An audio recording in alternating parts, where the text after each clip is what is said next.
Vous écoutez France Culture.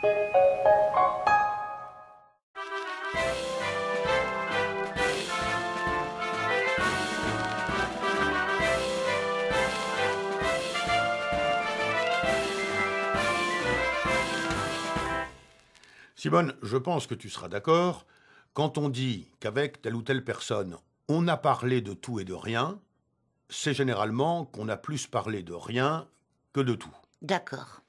Donc, si je te propose maintenant de parler de tout et de rien, tu te diras que le risque est grand que nous ne parlions de rien. C'est ce que je me dirais, en effet. Et tu déduiras, du fait que je te fais cette proposition, tu déduiras que mon désir est de ne parler de rien. C'est ce que je déduirais, en effet. Et tu auras raison. Maintenant, est-ce que tu penseras que je te propose de parler de rien parce que je n'ai rien de mieux à proposer ou pour une autre raison? Parce que tu n'as rien de mieux à proposer. Voilà l'erreur, Simone, l'erreur fatale. J'ai 1000 sujets en magasin. Mon cerveau bouillonnant regorge de sujets de discussion plus passionnants les uns que les autres. C'est-à-dire que certains de ces sujets sont modérément passionnants et que tous les autres sont plus passionnants que modérément. Depuis franchement passionnant jusqu'à exceptionnellement passionnant. Seulement voilà, je me suis dit qu'il nous fallait éviter le piège de la routine. Tous les jours, Simone, nous parlons de quelque chose. Je peux comprendre que les auditeurs se lassent de cette monotonie.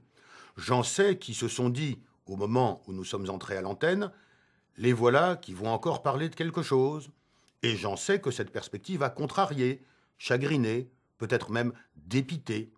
C'est à l'intention de cela que j'ai envisagé de briser la routine aujourd'hui, en ne parlant pas de quelque chose et en assumant sereinement de ne parler de rien. Et c'est raté. Oui, d'une certaine façon, c'est raté. C'est inévitablement raté parce qu'il est aussi impossible de parler vraiment de rien que de parler vraiment de tout.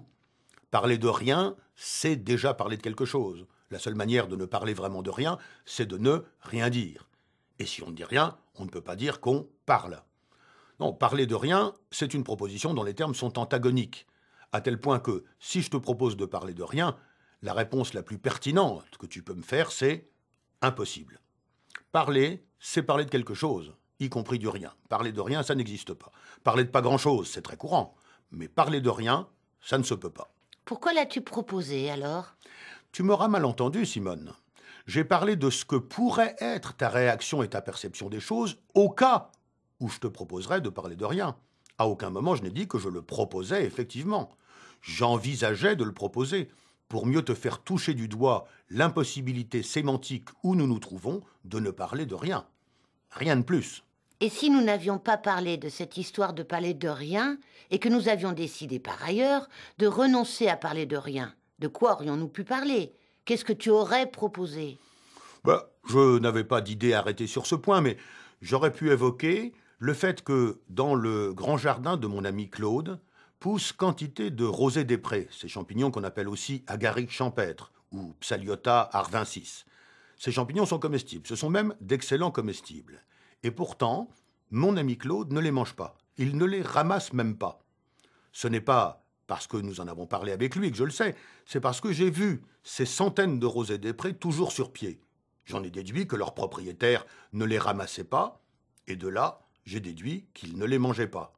C'est étonnant, et nous aurions pu parler de ça, non? Honnêtement, ça ou rien.